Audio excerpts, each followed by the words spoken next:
All right, listen, in all-time history, there is no other way. Let me tell you something. Unless you've been living under a rock for the last couple years, you understand that dance music is at the forefront of culture. The man sitting next to me, very much responsible for that. Reigning supreme from none other than the greatest state in the union that is New Jersey. Co-founder and CEO of DJ Lovers Club, Bill Hendrickson. How we doing, brother? Good. Thank you for having me. Let's go. Thank you for having us. Of course. We're back here. So This is a little inverse here. We had Bobby on, audio issues, couldn't put out the episode. Hit him up. He said he's going to be traveling this weekend. We're down here for a Barreneche show, of course. I said, let's see if Bill can do it. Bill says he's down. That's it. One word answer, down. We said, all right, Monday night lights, hour and 50 minutes after our forecasted start, but we made it. How we feeling, all right? Good, dude. It's good to have you guys. Yeah, this is awesome. So I'm excited to be here. I'm excited to get the story. This will be a very good perspective on everything you guys have done from something I haven't seen. You know, I haven't seen all the back end things, all the behind the scenes stuff that you have done. And of course, I got to hear Bobby's story of it. So I know a little bit on that front, but your perspective is going to be something that I'm very interested to hear about. So when Bobby told me all about DJ Lovers Club and how it came to be, what I remember the start of all this was, well, obviously we all grew up together in the same area, of course. Yep. Of course. Powerful. Very powerful. Jersey, greatest state in the union, as I said in the intro. Greatest. Come on now, it's automatic. But, you know, as I remember it starting, it was back as the Electric Colt, which was, I think, near that pandemic era. And I remember seeing that and getting excited and fired up because I always loved the social media aspect of things and seeing him go after that and seeing what was going on. But come to find out years later, now it has transpired into what you guys have today. Right. DJ Lovers Club. And there's a very big story behind that. So I guess to start off, just take me where you come into the picture on all of it and where you entered into this and where it kind of shifted into the DJ Lovers Club thing. Yeah, so it really all started when we were kids. Like my dad, my mom, they grew up on disco. And when we'd go to family parties, my aunts, my grandmas, like good disco songs would come on. And whether or not they had like bad knees or bad backs, they'd get up and dance. And at the time I was a little confused. I was like, what's going on here? But we grew to learn to love it more and more. And then I remember vividly, I was in the car as a kid and I heard Daft Punk One More Time came on the radio. Yeah, and I was like, it was one of those moments where I was like, why is there not more of this everywhere right now? And here we are like 20 years later and it's pretty much taking over.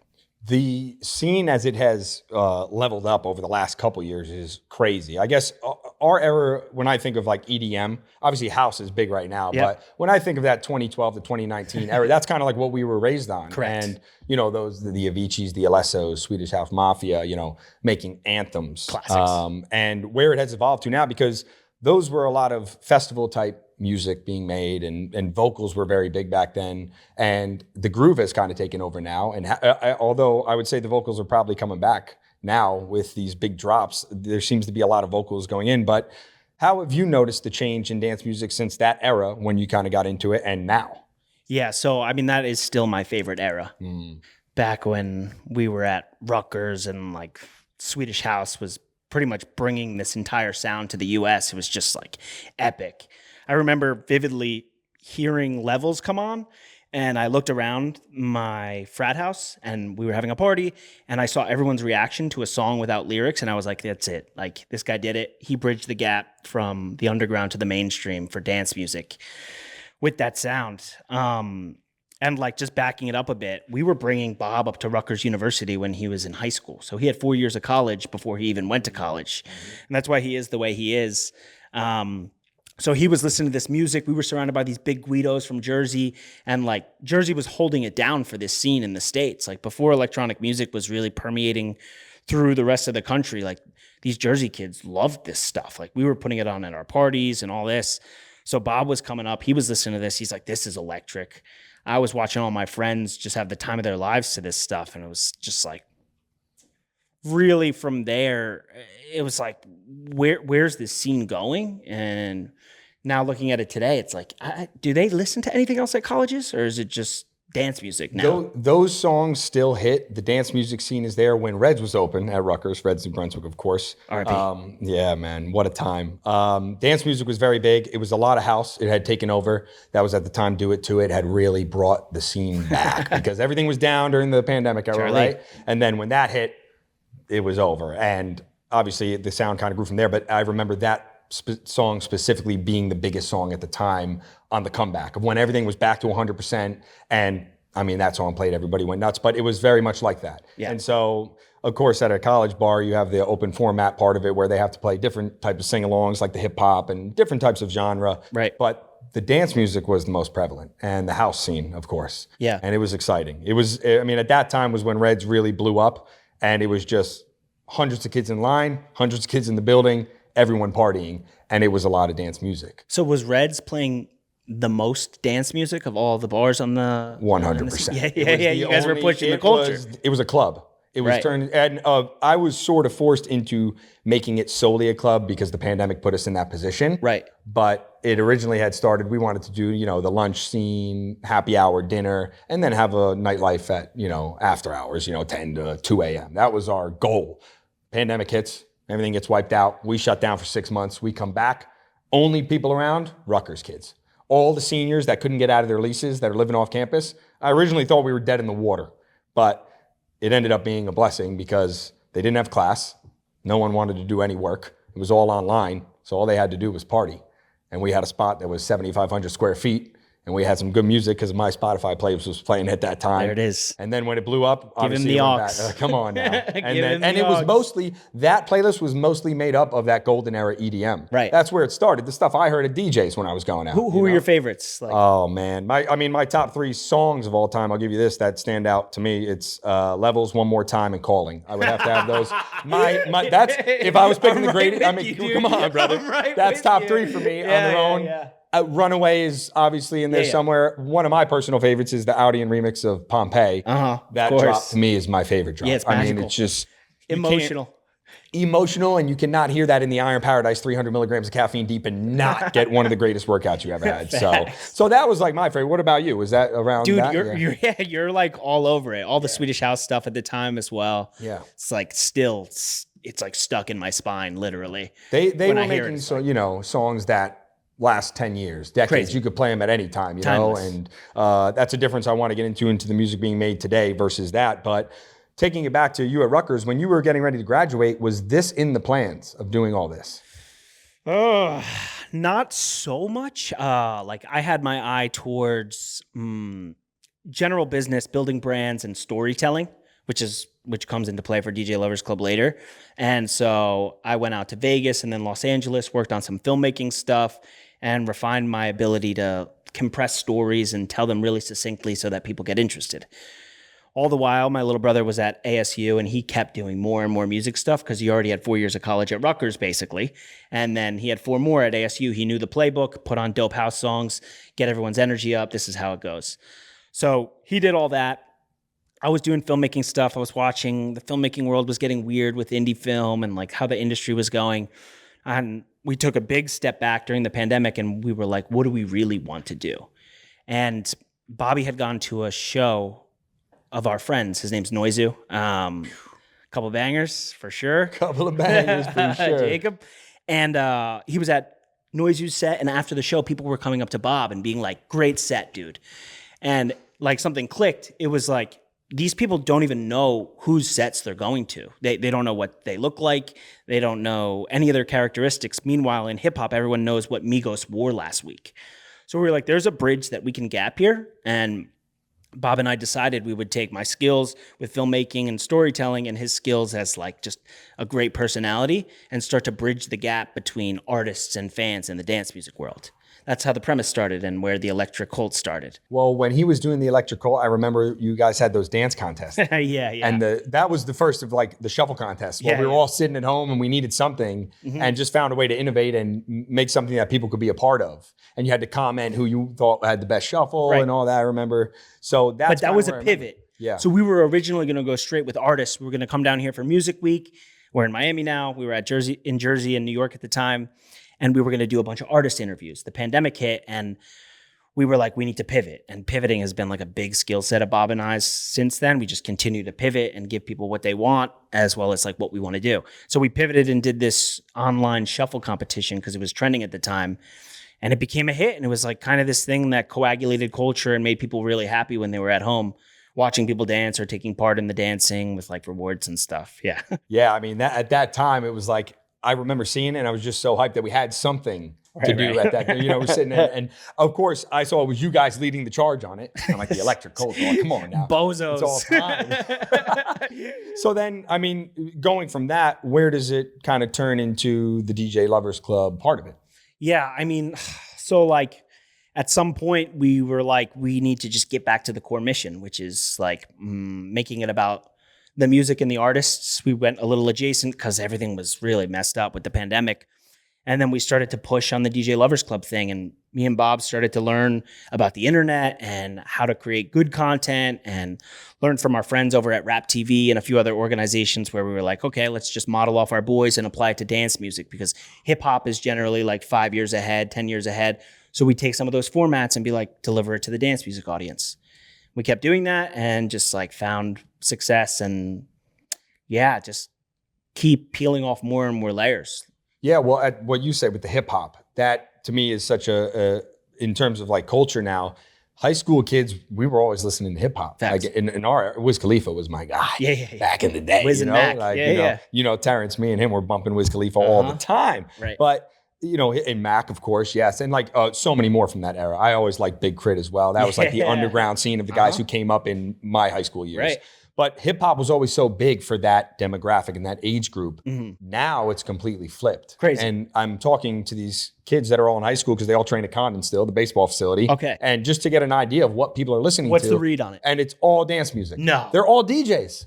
The kids are DJs? The kids, they're all DJs. And who do they like? What are like the artists that the kids who are coming there? I mean, we've talked about Subtronics before, which is obviously huge. Shit. Yeah. And but they know all the big ones like John Summit, Dom Dalla, and all these things that have helped brought dance music to the forefront of culture as well. Because obviously when those guys are the biggest in the game right now. Yep. And so they know all those guys. And then I try to get into the weeds of talking about like the Chase Wests and the Beltrons and all those guys. Not there yet. And they're there for some. And I think it's just because at this time is where they're all gravitating towards that culture. And it's getting away from back in the day, the hip hop scene, you had all the major artists. Lil Wayne, Eminem was big at that time, obviously still in the early 2000s. Young Money was huge, good music. I mean, all of those guys, those were the biggest. Then you had the underground guys. And I feel like you see that same kind of comparison in dance music now too. Yeah. But I don't think they have caught on to the guys who were like the Wiz Khalifas and the Mac Millers that came up at that time. So I obviously Beltran and Chase West are huge now. In college, I think they're onto it though. Oh, they're my like, God. They're booking like underground artists and like they get it. Their shows are just off the charts. So now you see the levels that are on it. But you ask these kids and like half of them are trying to make music now that's dance music and they're DJs. Like one kid's like, I'm bringing my decks to college. I mean, he's going to be a freshman at Susquehanna where I went. And he plays baseball too. But let me tell you something. I went to my alumni game this year. It's over. I'm off for the next 10 years. I'm going back juice to the gills and I'm dropping bombs in 10 years. Let's go, Barry Bonds. So it's been interesting to see and just trying to get a grasp on it. Because when we were in high school, like, were you listening to hip hop? I mean, dude, because it was out there, but we were messing around with like some Deadmau5, some Benny Benassi. Yeah, baby. Yeah, like we were tapped in a little bit and I was like yearning for more and more of it. But at the time, like we were getting pushed hip hop. But dude, there was also like September, Cry for You. There were some things that were bubbling up that had like these dance music elements to them that, yeah, we were onto. Yeah, well, and it's interesting to see now. We were just talking about Side Piece, who has been remixing a lot of those and putting their own spin on it. But obviously, like House and Tech House has really taken. I mean, it's crazy because with social media, I feel like all the genres or the subgenres of dance music are so popular. You could find whoever you want. Yeah. You got Sarah Landry leading the charge on techno. I mean, dropping absolute nuclear missiles. Yep. I mean, it's unbelievable. And what I like about the social media aspect, obviously you guys it is social media. That's what DJ Lovers Club, I mean, how it has grown and what it is now, it's a social media page that just blew up. Yep.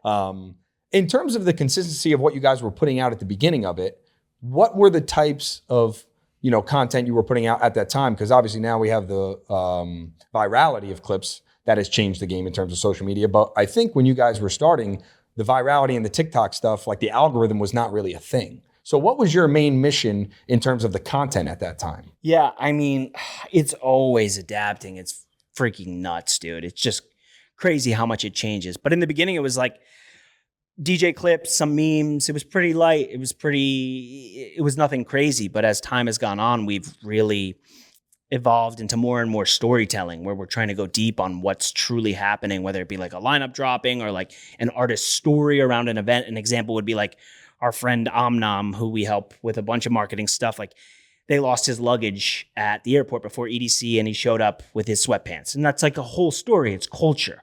Our job is to consistently bring stories to the forefront to continue to make the culture like stickier and make people more engaged in what's happening in all elements of dance music. Yeah, well, it's covered coast to coast. I mean, you see from the big festivals to the small things. And of course, now you guys are also starting to put on events as well. Yeah. So it's kind of turned. Is that something that you've started to do recently, or was that always in the plans? Yeah, we said we would never do that. Yeah.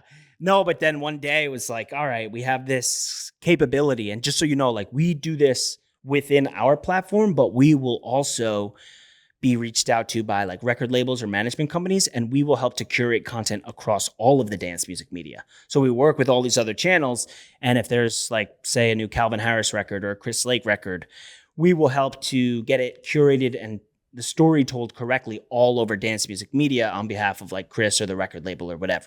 That's like what our day-to-day looks like. So we learned basically how to tell these stories and make these things compelling around live clips and like whatever's happening.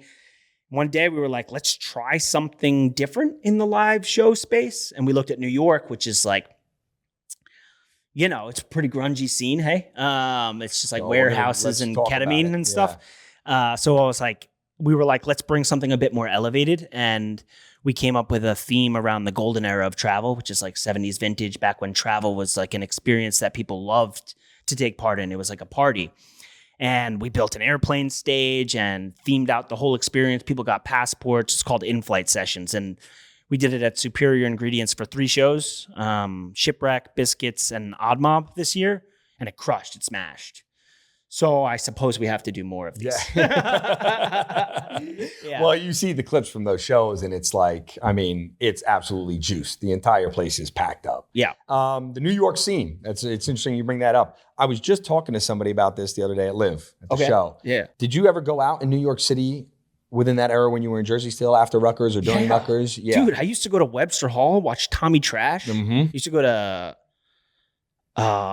Pasha. Yeah, baby. That was the real shit. Yeah. See, like Hardwell and like, yeah, sometimes I didn't even know who we were watching. But yeah, we would take a train up from New Brunswick and go watch these shows and like do some terrible things. But it was like, it was a great time. Yeah, we were in it. Because so after the pandemic, the New York City scene has changed, but the dance music scene in New York City is massive right now. So like I look at it from the perspective of nightlife, because that's what I'm in, and hospitality, and it's completely flipped. And like I'll be talking to people, I'll be like, man, New York City's dead. But then you look at dance music type things and type events at New York City, and they're huge. Brooklyn. Of course, Brooklyn holds it down.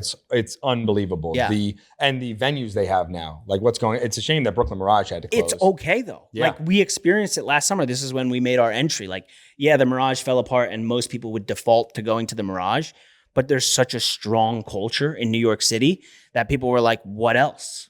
Yeah. And so there's a million places they can go to. There's incredible venues everywhere, and there's every type of music that you could want in New York. It's a really diverse scene, where you can just get what you want. Yeah, and there was some, when I saw you guys started doing it, I was like, this is perfect, because I felt like it needed it also. I felt like it needed some type of event like that to help bring that energy back to New York City, where it was kind of up and down for a bit. And now it's just like, you see all these events going on, particularly in dance music, and it's crushing. Yeah. And it's cool to see that, because I remember, so Jake Shore played at Superior Ingredients. Right. And since the pandemic and the way things have gone, watching people socialize out at bars and out at nightlife, it's like totally different than when we were going out. Yeah. Like we'd go out and we'd go to, these spots, Jenks, where I'm working out, slinging drinks like an absolute fucking animal. Saturday night on the beach, you cannot defeat me. I am unmatched in all-time history. But Jenks, DJs, you walk into DJs, you go to one of these bars and you're ordering 25 shots, you're passing them around. All of the different squads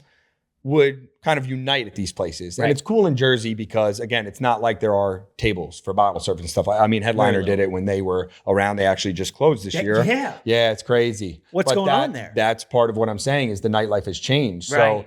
So, after the pandemic, there was one big summer where I was talking about how nightlife was on steroids. 2021 was unfathomable to the common man what went down at the Jersey Shore. It was like on steroids. I think 2018, 2019 was more pure for the Jersey Shore. But 2021 was a different level. It was, everyone was cooped up for so long. That's when they released it and they were like, it was nuts. And it was. Did you see anything wild? Every night, every place was juiced. And that was right when Reds took off. So I was getting texts every day from the kids who had turned 21 the summer before and couldn't go out. Yeah. And all the kids who turned 21 throughout the year while Reds was open. And they were saying, Red, you got to come out. So there was something going on every night. It was like you couldn't miss anywhere you went. Since then, it has started to, I don't want to say decline because there are places that are still popping, but it's almost like every place has their night. Whereas back in the day, you could pick any spot, any night, and you could just jump back and forth. And that's the beautiful thing about our area. You go from Manasquan to Seagirt over to Parker House. I never take part in that, but you could go up there. You could. Neither did I. Dude. Never. Listen, the pastels, the polo white tees is not my scene. I'm the fist pumps, I'm the heaters. Springsteen, I couldn't do it, dude. I couldn't do it. I say it every time. Give me board and a run. I'll take it and then I'm out. I'll take one. That's it. One and done. That's it. I'm not a live band guy. I'm house music, EDM, techno, fist pumps, heaters. Never live bands. Never. It's never. It's a hard rule for me. Tough. Are you with me? It's tough when I'm on the inside of Jenks and I'm with the live bands and I have to listen. They're great, but it's not my vibe. No. But listen, if there's people who enjoy it, and there's thousands of people love it. They love it. I don't get it. And that's what the Parker House is every night. Good thing about Jenks is you got both. You got the live inside. Right. You got Encore. Go to Jenks. High def dropping absolute nuclear missiles on the beach. It's great. Simple. But the way I've seen it change, again, you guys weren't around for all this change. You know, back when we were going out, it was always the same. It was such a good vibe where people felt united in the places they were going to. Whatever your spot was, you would feel united when you walked in. I feel like now more squads are just staying to themselves and it doesn't feel like it's one big night out. Oh, really? It feels like everybody's kind of sticking to their own crews, which is interesting. Because back in the day, you'd buy the shots, you'd pass them out, you'd make friends in nightlife, you'd meet people, you'd start seeing them out every night and you'd form relationships like that. And it's not that that is still not possible or still not happening. It's just happening at a much less rate. And you had so many places you go, and like you see it with headliner closing. It just over the last couple of years, people were not going there. People were picking their spots and sticking to them. Crazy. It's very interesting to watch how it has developed over the last couple of years. Wow. Yeah. And again, I'm used to going out and you have all these people all over. Now, if you go to Jenks on a Saturday night, you're going to be like, what the fuck is this guy talking about? There are fucking thousands of people here and everyone's having a great time. Yeah. But if you see the inner workings of it, it's like if you guys have lived in Miami for a while, from the outside looking in, you know, it probably looks like everything's popping, but I'm sure there are the spots that have their nights, and I'm sure there's places where they're busy on certain nights and then they kind of fade. Are you guys looking to do, I know obviously like Miami Music Week, we went to the rooftop. You had it at Clevelander, you had it with 1001 Tracklists, of course. Are you guys looking to do more events in the Miami area as well? Yeah. And you guys also do the waterways, correct? Yeah. In Amsterdam and Miami. And so how has it been going to these different events throughout the year? You know, over the last couple of years, as DJ Lovers Club has gained in popularity, I mean, it's almost at 2 million right now, right? How has it been going to these different places throughout the years? Has it changed at all as you've gone, or has the energy been the same? Yeah, I mean, like these different places have different feelings to them. Like Amsterdam is pure magic during ADE, and it's a totally different scene. Like, to bring it back to Jersey, like in Jersey, you know, those are my people. I love them. But like if you bump into a dude the wrong way, like things can get a little wild. In Amsterdam, it's just like everyone's super chill. They're there for the music and like, yeah, they're just locked in on the music, and it's beautiful, and it's like old and it's historic. It's in large part like a major dance music hub even before it existed in the States. So that's incredible. Down here in Miami, the scene's different. There's like a lot more minimal sounds. It's just like in every market, there are their own unique preferences and distinctions. And because of that, there's unique opportunities to go into those markets and bring something new. In New York, we were like, let's bring an elevated experience that was themed, something that would normally go down on the West Coast, but people on the East Coast, like they would get down with it, and it worked. But in every market, there's little pockets of things that are missing that people would be like, that's dope. So that's kind of like where we're at, is looking around and be like, what can we bring to these cultures and to these cities that can add value to their cities and get people hyped up and more like coagulated around the scene? And in terms of finding out what you can bring to those cities, how are you going about that? Is it something where you're going boots on the ground? Yeah, boots on the ground. Yeah. I was in New York. We know New York, bro. Like we were there. Yes. I know what New Yorkers need. I know it's like, you know, Jenny, she works at JP Morgan. Her dad loves the Giants. She loves the Giants. In Miami, it's like Trisha and she's on OnlyFans but she likes club space. It's totally different, dude. It's really way different. And like in Miami, things are changing rapidly. Like there's conflict between club space and the Insomniac people. They had a partnership. We're just observing what's happening around in Miami and seeing like who we're going to partner with to bring something new and special to the market. Just observing right now, but we'll probably have something in place by the end of the year. Yeah. Well, boots on the ground. And also, I wanted to make sure I say this. The term trial by fire, that was brought into existence by Bill Hendrickson. I don't know if you remember, but you guys were out to dinner. My father had just left the golf club, Manasquan River Golf Club, and he got hired to run Waypoint. So that first summer we were running it, you guys came out for dinner, and I was serving your table. I saw you guys were there, so I took the table. And I was explaining how everything, you were like, how's it been going? You know, I just explained that my dad had, my uncle were running the place for the guy who bought it. And I was telling you how crazy it was. Opening a bar in general, any restaurant, this was a spot on the water. You have to be a psycho. The demographic who was coming is parking their boats and then coming up. They're wealthy people. You got to stay on it. But we opened for Memorial Day weekend of that year, and we got smoked. And it was like, you're never really ready. You can never be 100% ready. You just have to go for it. I think that's a common theme in anything you're doing. But I remember talking to you about it and telling you how we got our asses kicked, and you go, I fucking love it. Trial by fire. And that was the first time I ever heard that term, and I've been using it ever since. No way. Yeah. It's all time. I'm telling you, it's an absolute fact. I've never been wrong. And listen, but so when we were doing that, it was just, I remember you bringing that into existence. And I feel like everything you do is boots on the ground, trial by fire. No matter what you're going to do, you're never going to be ready. And so if you jump right into it, that's what gets you prepared. And that's how you learn from it. There's no way to learn unless you're making the mistakes along the way while doing these things. Agreed. Dude, I agree wholeheartedly. Actually, dude, like I'm at a stage where people are telling me in particular to just slow down and use like some more foresight. Because for so long, me, Bob, and a few of the members of my team, we just pivot so fast. We're just like passion, pivot, try things, see what sticks, and just keep going. But now I think we are at a phase just like in our company and like given like how much influence we have, where I actually can't be so much of a psychopath and have to like, all right, let's look around and calculate this and maybe like reverse engineer some things. So it's a different kind of trial by fire, but like with patience. It's insane how just it's always something. That's the one term that always applies to anything. The minute you think you have it figured out, something else new is going to happen. You're going to have to learn from it. And it is cool though once you hit kind of a flow state. Yep. Because I remember at one time with Reds in particular, it took so long for me to build it to the point where it could operate, and maybe to the point where I actually didn't have to be there. Now, if I learned anything from my family about being in this business, in the restaurant and the bars, it's you got to be there every day. Right. But you get to a point where these things start operating on their own, and then something else new happens, and that's where you get it. But when you can enjoy that flow state and kind of ride that out, it's the greatest, because I almost feel like at some point that's going to end, and then you're going to have to invent something new. And that's actually with content too, what you were just saying before. Yeah. That has to be the toughest, I guess, because it's always evolving. It is, but it's fun. It's just like in my zone of genius and in Bob's zone of genius and our teams. There are other things that are less fun. But dude, I have a model for this too. Like, because when you're not in a flow state, like you said, it's a never-ending journey of trials by fire. But the way I think of it is like this 4C model. It's commitment, courage, capability, and confidence. So you start by committing to something wholeheartedly. Then you go through a period of courage, which never feels good. It's like a lot of anxiety and worry. And then you pick up the capability, you level up, and then you get confidence. And then you restart that journey, never ending, for the entirety of your lifetime. So it's never like, oh, we're in green paradise, there's no more going through any courage. No, it's never ending. It's a never ending loop of going through this 4C process.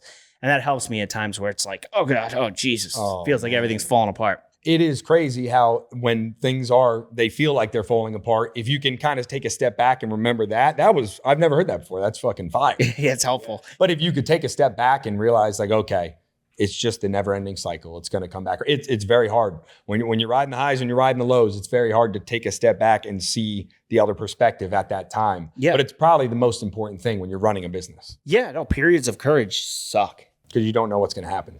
Yeah, well, you can reasonably expect that you're going to get some kind of capabilities if you learn. Yeah. Yeah, and that leads to confidence. So this mindset, listen, I know over the last couple of years, like I know Bob has told me, and Drew's and all these guys. By the way, the Fantastic Four that I see, you, Bobby, Drew's, Eddie. I mean that's the Fantastic Four. And I just want to say, I see what you guys are doing all the time, and it has continually inspired me to keep going. Thank So you. it's pretty cool. And I remember when I was just getting ready to open Reds at Rutgers, I was texting you guys pictures of the fields, like getting ready to go because I had known you had gone there. So, but over time, again, you guys continue to inspire. Just seeing what you guys have done and are doing currently is pretty cool. Thank you. But I know you are a little bit spiritual. Yeah. You have. So do you have like a daily process where in the morning you're waking up, you're meditating, you're doing things like this? Like what does your day-to-day look like in that sense? All the time. I mean, it changes depending on what's going on, but like meditation is a constant, and I do all kinds of weird forms of meditation. It's just evolved. I've been doing it since I was 18, so like 15 years now. So I've got like thousands and thousands of hours under my belt. But yeah, I just am always doing meditation and like just learning new skills for routines that make me a sane human being in spite of so much uncertainty and so much changing. It's tough to stay sane when you got a lot going on. Yeah, and there's always something. What I realized over the last couple of years is developing that kind of process that starts your day or maybe that ends your day is like for me, I'm waking up, Folgers for the soldiers immediately. Wait, what are you doing? Folgers, coffee. Oh, yeah. Folgers Gourmet Supreme, they should be paying me for Powerful. what they're getting. But Seriously. I'm just saying, Hello? I wake up, it's already made the night before. All I do is click the button. No shit. And I come back in about 10 minutes is ready to go. That's dialed. So that's number one. Then we go to the glutathione, which I was talking to you about on the You were rooftop. telling me this. Listen, All right. when it What's comes- going on here? This is why I was asking right. you about the spiritual. Like All there is the holistic health journey I am on right now is absolutely unmatched. Oh, you're Just in the it. amount. Oh, brother, I'm in it and I'm never ending. Every morning when I'm drinking that Folgers, I try to watch one video about some type of antioxidant, some type of supplement, something for holistic health that I could learn about. What are you on right now? Like what's the thing going on? Ooh, I'll tell you what. Yeah. In the morning, once I hit that Folgers, I got a stack of anti-inflammatories, I call them, but it's like NAC, N-acetylcysteine, glycine, glutamine. That's the tripeptide that makes Got up it. glutathione, body's master antioxidant. Yeah, we've got some of that over there. We're dialed. NAC's all time. Are you messing with like peptides and stuff like this? No, you know what? I haven't gotten into the peptide stuff. Those are pretty serious things. If you want to get into those, I would recommend really looking at the side effects because I know a lot of people are just diving into it. Yeah. So I'm not. Are you? Yeah. Oh, what do you got going? What do you got going?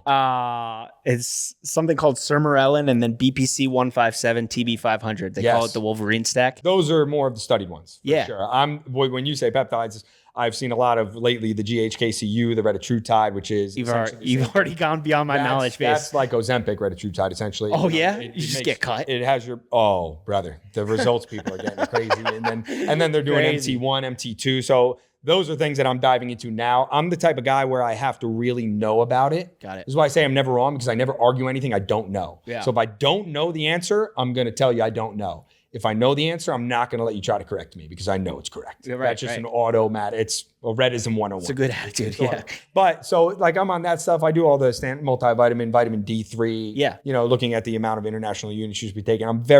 I've been into fitness and nutrition for a very long time. Around the time and the age that you got into meditation and all that, I was getting into the gym very seriously because I played baseball in college. I wanted to drop nuclear missiles. Yeah, you wanted to be Barry. I was 150 going in. Wasn't going to happen like that. Got up to 185. Then I got up to 210. There it is. Then after college ended, I did the shred. I got absolutely jacked. Yeah, you were young. Yeah, baby. We were locked in, baby. Yeah. All time, brother. Yeah. And then, obviously, as time went on, sometimes you're going less per week. Sometimes you're going more per week when you have the time. But it's pretty much just stayed consistent all the way through. But I've done some deep research into all these supplements and whatnot. And so that's part of my process, I would say now. It's like making sure I have all those. And I don't miss. We travel into Miami, I got them all in Ziploc bags. Oh, you're done. Absolutely. Oh, I don't miss. Yeah, travel can really mess that up. That's, you know what, the travel with the music and whatnot, I see Habeeb's going every day. He's going every weekend. He's somewhere else. And I'm like, I'm a consistency guy. Right. I like showing up to the same place every day, knowing what I'm going to do, getting after it. And then I understand that after consistency, over time, you're probably going to get the results. But you have to stay consistent through the times where nothing's happening. So you don't like to travel a lot and be off your routine? If I travel, I like to move places for a while. I like to go. Like immersion. Yes. Yeah. And just be there. And they're talking boots on the ground. That's how you find out. Yeah. Yes. Terrence lived in Hawaii for a while, over a decade. So one summer I went to Hawaii and I just lived there for the summer. And Terrence had been there for so long, he's taken me through all what the locals do there. And you're seeing the things that most people who go to these places aren't getting to experience when you do it like that. That's how I like to travel. But when you have big events like Mikey Barreneche making his debut at Live, you got to take the weekend, you got to go. What'd you get from the Hawaii experience? What was like the thing that you pulled from this? That place is magical. No doubt. I call it the promised land. And at that time, first time I went was on winter break during when Reds was on its come up, and it was during that pandemic time frame where it was limited capacity, and I was getting my ass kicked every day. You know, the police were coming in, counting tables, making sure people were 10 feet. It was that, that whole thing. Brutal. It was a very big headache. Brutal. It was a weird situation. I try to explain it to people because at that time it was a weird situation because we were growing in popularity that year, but it was limited capacity. Right. Like more and more people wanted to come, and that means we had to keep more and more people out. Right, which is complete opposite of hospitality. You want to welcome everybody you can. So it was a weird situation, a lot of headaches. Went to Hawaii for about 3 weeks over winter break.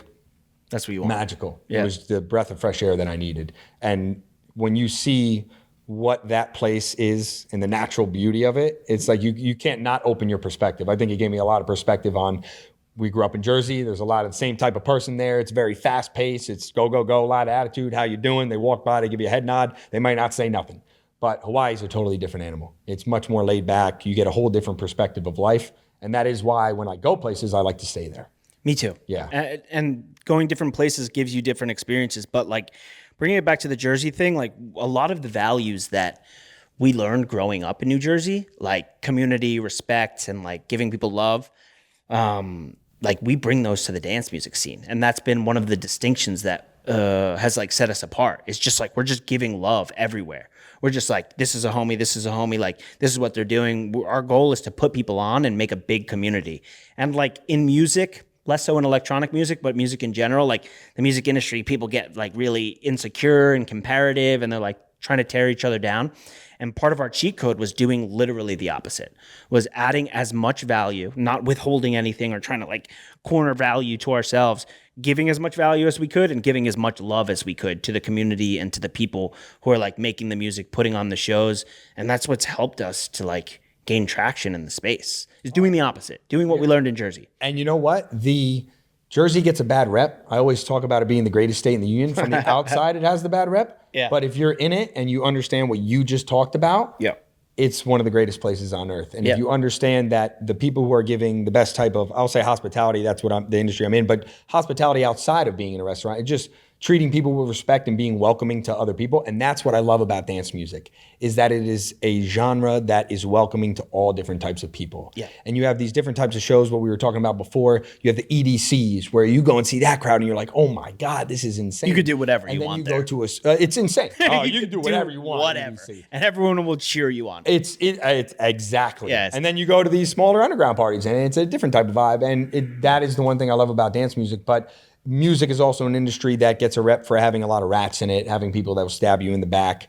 It's kind of true. It's definitely, I think and if you take people that have those core values that you were just talking about that you guys have, I think that's what ends up separating you. And I mean, we don't need to think about it. It's proof. What you guys have done and accomplished so far is the proof. That's all we need. Yeah, but to be fair, me and Bob have had to surround ourselves with people who are a bit more protective to kind of like, because we're so willing to give and like contribute, and people are always, especially now, asking for favors, asking for things. Now we have people on our team, like, thank God, that are like, no, you can't do this, guys. And they kind of like protect the fort. Like we have a couple of sharks in our own camp to kind of protect things in case me or Bob try to like over deliver too much or like give too much. Yeah, that is a problem I ran into with the restaurant as well, as trying to be too open and being at some point it has to be cut off. Yeah. And I think surrounding yourself with people who can do that is definitely the best way to go about it. It's helpful. It's cool. You could pass the blame along, and not have to be the person. You put a wedge out of my hands. Like, got to be somebody else. Exactly. And it does get tough when you like you guys have built such a powerful brand outside. Reds was interesting because it was my brand. Like it's our family business. Obviously, my dad and my uncle have been in it forever, but I was the Red of Reds. So it was a very attached brand there. And you have to tread lightly when you do that. And you have to I've always been along the mindset of what you just said. I'm very welcoming to people. I'm trying to give as much as I can. You will see how that can bite you and, come back around. But I think over the long term, it's better. Over the long term, Way I'm better. just going to ask you, what do you think? Way better. It is, in my opinion, 100% the best way to operate. Way better. 100%. Way better. 100%. Yeah. It's not even close. Giving without expectation and just,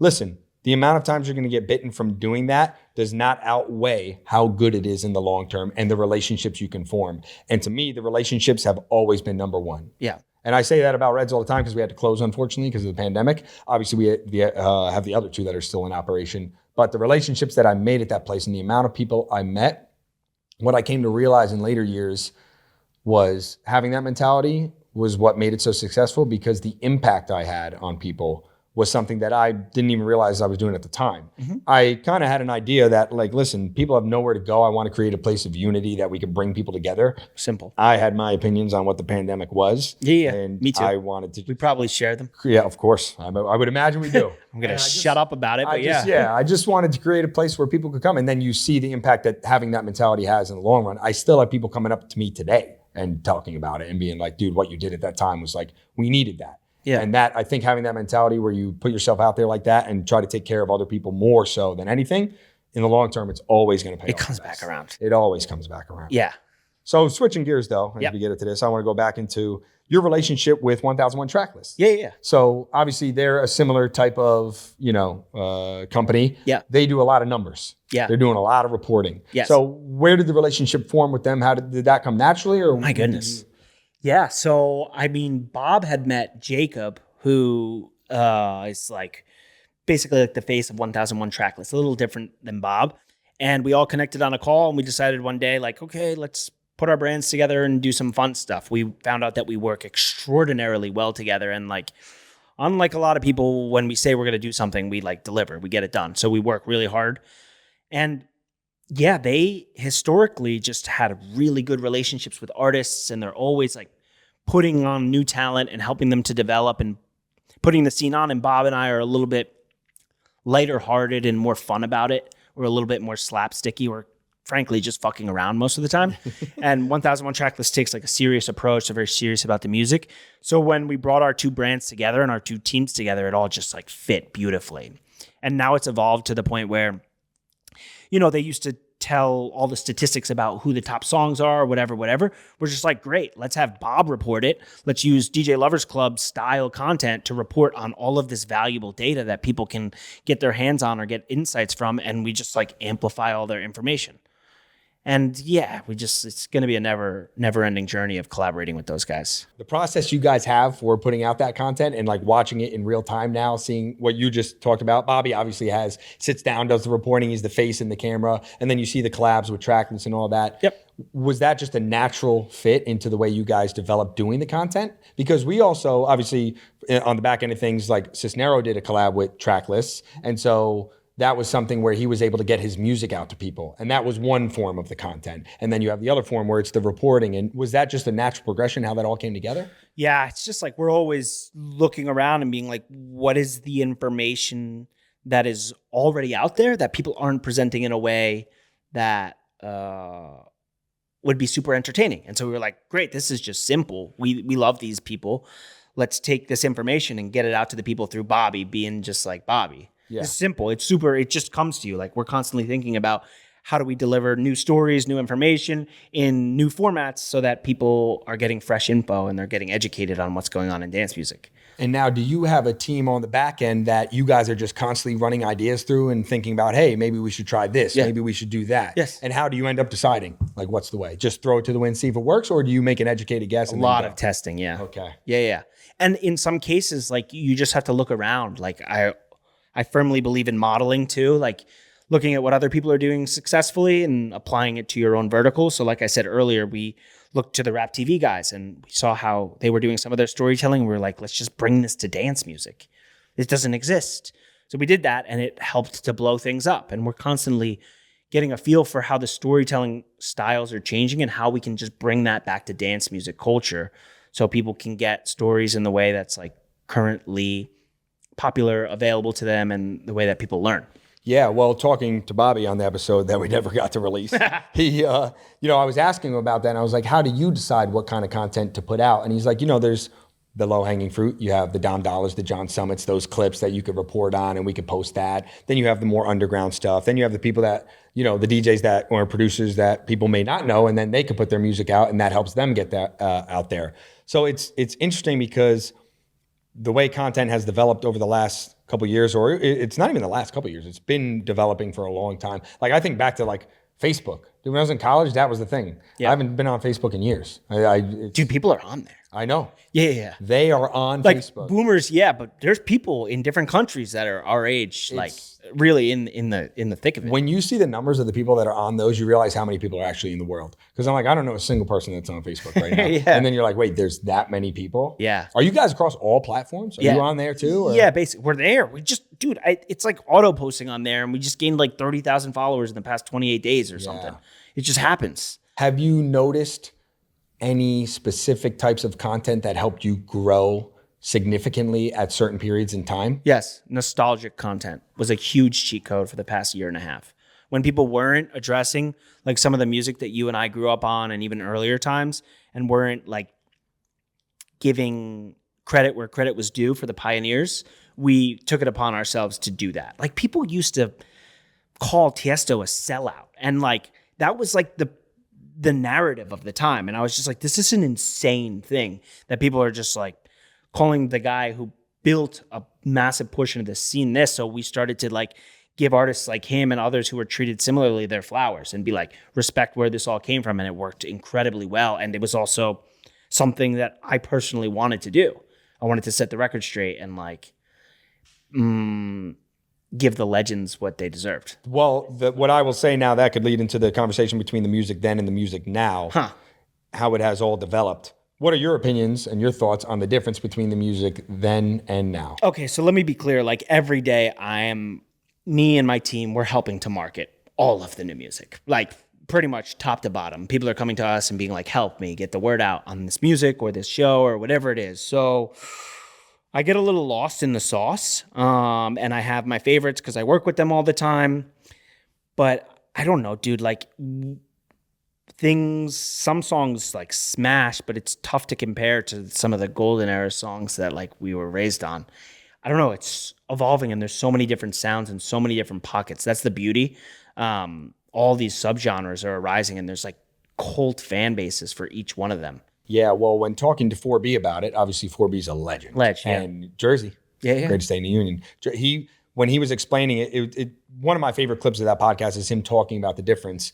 And he even said, he's like, it's not comparable. He's like, the music that people were making back at that time, he feels like, are songs that you could play for decades, that will last forever. He felt that, or I don't want to put words in his mouth, but the clip kind of gives the feeling that a lot of the songs that are being made now are trends. And I think that's true. Genre trends. Bro, you saw what happened with Afro House and then now melodic techno, like 6-month waves of things, people being obsessed with things and then literally throwing it in the trash. Yes. And honestly, though, I know a lot of people like to pick sides on this thing, but it's cool to see how people... Now, when we mentioned the side piece thing, the way they're making edits of those songs that were big dance music songs at that time, that also helps because that, you might not have known that was the song. And I think that goes back to what you were saying, how you're like, yo, let's pay homage to these people. Let's report on this. We need to make sure people know the impact that Tiesto made. We can't let people call him a sellout. I think that era of music, I think the trouble is that it was so powerful. And I think people are not so willing to accept the music that's happening now, especially everyone always talks about the TikTok effect, how you could have one good drop, the song doesn't tell a story. I think that's true. But I think the best artists, no matter what, it may take longer, but they're still going to rise to the top. Yeah, I mean, give it 10 years. Maybe we'll look back on some of these songs and say, those were the classics. Yeah, you know what? And I think people that are coming up in this era right now are going to look back and say that. I think it's just as you continue going, like the old heads of that era, like, I guess we're old heads. Good, but it's just...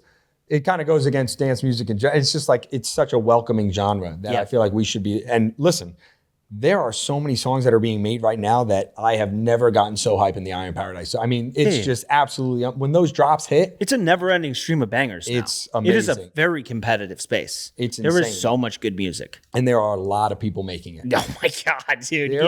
There are so many talented people that we don't even know about right now. And now robots are making it too. What do you think about this whole AI effect on music? Oh man, I got to be careful with what I say. Oh, yeah, I mean, like, it's probably inevitable that robots are going to take more and more part in the entire process of making music and even like creating the content, throwing the events. I think it's going to be more and more integrated with technology. And like, we can fight it and it will be fought, and there will be some lines that you need to parse, like over who owns what, can you use their creatives without like permission? Some things need to be set straight, but at some point the technology is like slowly figuring out how to help make bangers or make bangers on its own. it's unstoppable at this point. That's what it feels like. Just talking about a recent thing with that is that song I Run. Yeah. I mean, you've seen what's going on with that. I couldn't even follow it because there was so much going on, but I got the general scope of that. The first version that was released had AI vocals, correct? Yeah. And then there was a girl who actually did the vocals. Yeah. And there was a difference and that sparked an entire debate on what's going on. This is a hot topic right now. It's really hot right now. Yeah. So what's next for you guys then, for DJ Lovers Club? What is on the forefront? What's going on in the upcoming future? Honestly, like, we've just been doing really fun stuff. Like, we just had the Side Piece Boys in Brooklyn to do a pizza shop pop-up. Did the same thing with A Craze. We're just going to keep doing this all over the place. Like, create our own ecosystems and environments for people to come together to listen to music. Probably going to do more and more long-form style storytelling. Like, get Bob to sit down with some artists and like really go deep on some things. And on the events side, it's really a matter of selecting where we want to go next. Like, we're getting asked left and right. It's just like everyone's telling me, pump the brakes. Let's measure and analyze where we want to go, because we know once we go, it's trial by fire and we're going to throw it all down. So yeah, it's just consistent growth and like consistently doing the things that we're already doing, but creating more pockets in culture. We're going to create more and more moments. And of course, we use those to help our clients. Like, we're literally curating. We're like, okay, cool. We're going to do a pop-up here. We're going to get a bunch of your songs pre-saved. We're going to get you a bunch of data so that when you do your next show in the market, you're going to have that data. Then we're going to market this specific song. Maybe we'll get the artist who performed on it at the pop-up, and then we're going to get that content everywhere. So we're going to use these little pockets of culture that we're creating or already covering to help push the artists, the labels, and the managers who are like, help us. Well, it's been amazing to see what has happened so far and just hearing what the plans are for the future. I'm excited to see what's next. Well, what about for you? Like, you've been so into this, the music as of late. This has been your vibe, eh? I kind of just follow the energy. I'm a big energy guy, walking human form of pure lightning. That's what, if people ask me who I am, what I am, that's what I am. Yeah. So I think when Reds New Brunswick took off, I naturally connected with a lot of DJs. Okay. We had 2 that were the residents, and they played every week. And at that time, dance music was obviously on the rise, heavy. I was always into it, as we talked about on this podcast a lot. And so as I originally started this podcast to get regulars at Rutgers, the people that were coming to Reds, the athletes from Rutgers, Geo Baker was the first episode. He was one of the best players in all-time history of Rutgers basketball. Yeah. He's an amazing guy, and he was the first episode. So, the Rutgers athletes, regulars from the bar, my friends. Once Reds closed, I had to pivot, and I had to be like, okay, it's not going to be as many people that are in that vicinity, so what can I do? Right. Let me go talk to my friends. People had seen what happened with Reds, and that connected me. My energy fits well with dance music. Right, no shit. So, and just like Bobby, it's very, it goes hand in hand. So a lot of DJs that were in the New Jersey scene that have led the charge on making New Jersey what it was in the Jersey Shore saw that through Reds New Brunswick, and I connected with them.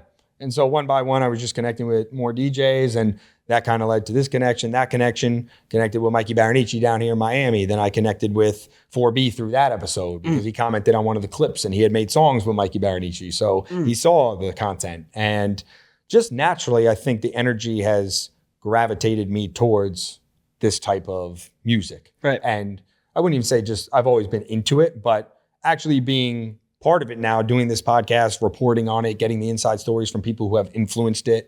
I think it just naturally took it that way. I was doing it full time and trying to do one episode a week and firing clips every day. And then I kind of took a step back and I thought about what I really wanted to do. Reds New Brunswick was everything I ever wanted to do. That was my dream. That was like, I watched my grandpa growing up, who was the original Red, and we would go anywhere. It didn't matter. We were down in Florida. People, hey, Red, how you doing? You know? And I was like, that, as a young kid, you see that, you're like, this is so cool. Yeah. Everybody knows him. That's where it all started. I always wanted to be Red. I wanted people, hey, what's up, Red? How you doing? I'm the only grandson with red hair. So I feel like it was my destiny. And when my dad and my uncle gave me a chance to run the show in New Brunswick, I was like, I'm not going to let this, go to waste. I'm going to really, charge this. And then we had to pivot. I had to make it my own. And it took off and became everything I ever wanted. Right. Then it closed because of the pandemic, which was a major hit to me. I said, you know what? I've got the Reddcast, which I started there. I'm connecting with more and more people. I think this is a good way for me to take a step back now and just do this and connect with different types of people and hear their stories. Yeah. And I realized talking to people it's very natural. As if you just came in and we were the only people at the restaurant, I was bartending, you sat down and I was trying to learn your story. Right. It's very natural for me to talk to people like that. And I feel in some sense that the podcasts are like that. Yeah. I'm hearing people's story and I'm someone that they could talk to and tell their story to. And I think that's what the bartender relationship has always been to people. And it's something that I always enjoyed. So connecting with more and more people in the dance music scene, I just felt like the energy coincided. Yeah. And so I've been connecting with bigger and bigger people in that space. Right. And so I decided, you know what, I'm going to follow that. And now that I'm taking a step back from it and not doing it as much, let me connect with the people that I really have wanted to get on here for a while. And whatever connections come from those, most of the time now I'm getting to connect with people who have had more success with me in the music industry and what I'm doing. So that's cool because now I get to learn from them. Yeah. Like this whole episode, I'm just learning everything that you went through and it's giving me a new perspective. But I also would like to do something else along the lines of what I did at Reds New Brunswick and hopefully open my own place again. No way. That's something that I really want to do. What would be like the thing? I think what I would love to do when it comes to hospitality is a beautiful dinner spot where people can come in, you'd have a nice dinner, enjoy time with your friends, and just talk and have a great time. Create a nice ambiance, create a nice landscape for people to come in and just enjoy themselves and make them feel welcome. Right. Red's slogan, where friends spend time together. And I feel like we're losing a lot of places like that. I feel like there's not a lot of places where a lot of people want to go to be together and it can unite people. And I think that's one skill that I have become very good at, or maybe it's just something I've always been natural in, is bringing people together. And I saw that with Reds New Brunswick. Right. And so now that I'm just bartending, I mean, listen, Jenks, it's one of the most fun things I could ever do. Yeah, you love it? It is so much fun. And all I have to do is show up and bartend. Yeah. It's like, you're getting your ass kicked for hours and you're making great money, but it's great because I don't have to run the show. That's Joe Rowe's job, night manager, baby, and PJ. But I get to show up and I just get to bartend. But something in me wants to go back to creating what I created at Reds New Brunswick. So I think in the long term, trying to find somewhere I could go and do that again, I think that's my ultimate goal. So, I mean, I just started the search of like looking where I could do that again. And it's very in the beginning phases. And the thing is, I'm very happy doing what I'm doing right now. Yeah. Still get to help out my family business. There's a lot of history there with what happened at Reds New Brunswick. And then bartending at Jenks was everything I could have ever imagined. And it's the most fun I've ever had bartending. Really? Pop. That's peak. That's peak. It can't top Reds New Brunswick. It's my own spot. Right. But if you talk about bartending, I was born for that. You got to give me back to Jenks next time. You got to come this summer. I know, dude. I haven't been back to the Jersey Shore in ages. You got to come on a Saturday night. I've abandoned my home. It's really sad. Yeah, you got to drag me back. Come on, you haven't abandoned it. The roots are always there, no matter what. But are you planning any visits, or is it just kind of when it takes you there? Like all my friends are having kids and stuff, so I got to go see them and stuff. Yeah, like Kev just had a kid and stuff, so I got to go back. But summer was my time, but Brooklyn was busy. I gotta next summer. I gotta just like Marco. You guys come on a Saturday night to Jenks on that beach. You'll be like, what is going on? Because again, we never went over the bridge when we were going out at that time. Right. That was like too far. Point was not where we would go. No. I was DJs every night. There was that Thursday through Sunday. I never missed. How's DJs doing now? They're good. It's not as crazy as it used to be. But what? Yeah, it doesn't have the juice like that anymore? No. They still play calling like every 40 minutes? Oh yeah. All right. Electric. That has never faded. That's but good. When you watch a video, there's like a TikTok that's like a 2016 DJs TikTok, and you watch the scene in 2016 when calling was played. Yeah. That's why I say 2018, 2019 for me was the most pure, because although there were bigger numbers in 21 and since it's kind of died a little bit, the energy that was created at that time was just unmatched. Wow. So it's changed a lot, obviously, and that's just the natural progression of things. But alluding to what I was saying before with Jenks on a Saturday night, it's like every place has their spot. Jenks is a spot where if it's nice out, people are going to be. Right. But Saturday night is like, okay, we're going to Jenks. Right. Whereas you could bounce around and go to any different places anytime. And DJs is still juice, don't get me wrong. Yeah. We went on a Friday night this summer. I had one Friday night off. We went, and you can move around.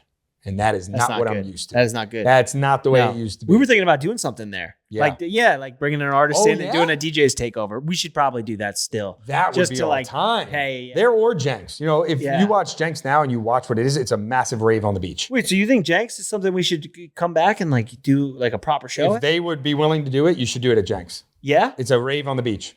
I'm telling you, Mikey Barreneche came and I go, listen, I'm just trying to prep you for this. You've never seen anything like this. Because working there this summer, I got to see it firsthand. Yeah. And I was like, what they have done here is unbelievable. It's not even close. It's the best place. And it is unmatched, the vibe on a Saturday night out on that beach. Is there a DJ booth like that? And it would be good for like a proper set with like a big crowd in front of them and stuff? Thousands. Bro, in Memorial Day weekend, they'll clock 10,000 people in and out of that place. You fit 5,000 in there at a time. It's insane. It's indoor? It's outdoor on the beach.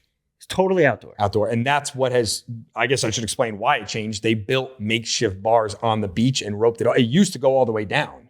So the beach was just down. And it was a bit of an older crowd and it was consistent throughout the years. After the pandemic, they fenced it off. They built 3 makeshift bars. So everyone's on the sand. They're temporary structures. It's on the sand and there's 3 bars out there. There's 2, 4, 7 bartenders that serve thousands of kids out there. Do any artists come to on a perform? Friday and Saturday night? Like, do they book artists or? No, they don't do it like that. They don't usually. need to. They don't need to. Well, Encore holds it down. He's the guy every Saturday night.